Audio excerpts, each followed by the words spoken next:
It is a norm among Americans where they use a direct approach in talking. They value logic and linear thinking.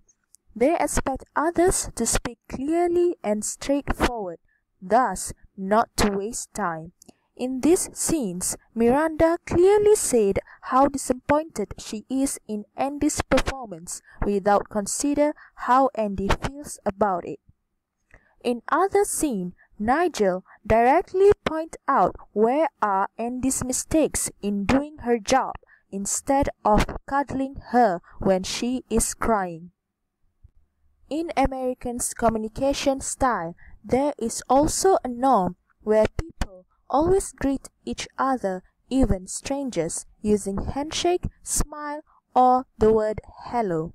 As you can see, Miranda do her handshake firmly, briefly, and confidently. The direct eye contact is maintained during this handshake process takes place. In business meetings, the Americans really stress on emphasis of controlling time. Business is conducted rapidly, thus do not expect a little small talk before getting down to business. The emphasis is also on getting work done, rather than building a relationship. As we can see in these particular scenes of The Devil Wears Prada, Miranda just continued giving orders to get a perfect magazine to be published instead of continue to listen to her workers' opinions as she thinks they are useless.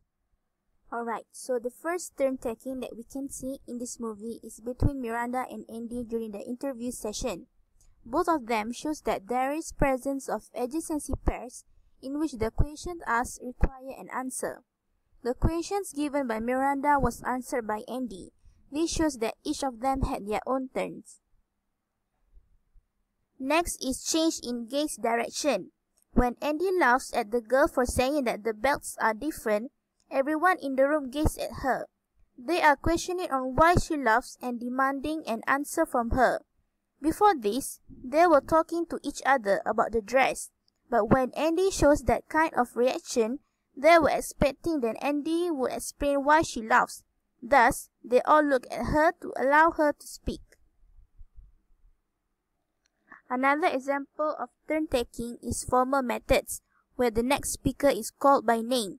In this scene, Nigel called Miranda to allow her to make her speech. After his turn to talk is finished, the next turn will be Miranda's. Next is fatigue communication. Fatigue communication is basically a small talk which focuses on to share feelings or establish a mode of sociability rather than communicate information or ideas. Fatigue communication happens in the scene between Miranda's assistants, Andy and Emily, during the company's annual party. There is non-work related talk between them, where Emily praises Andy's chic appearance as she wears fashionable gown, and then Andy compliments Emily on being thin. Emily is happy with the compliments and continue their small talk on how she went on diet. Andy managed to choose the right topic to interact with Emily, as before this, when Andy tried to have small talk with Emily, she will just receive a yes or no parting exchange from Emily.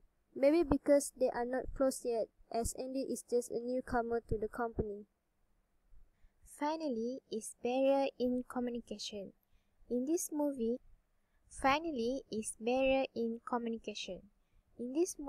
the barrier to effective communication is poor timing. This is a social awareness skill that is important in communication.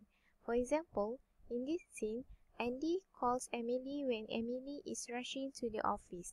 Andy intends to tell an important message, but Emily is misunderstanding, thinking that Miranda gets mad at her. She keeps explaining why she late in a hurried manner without giving a chance to Andy to tell why she made a call.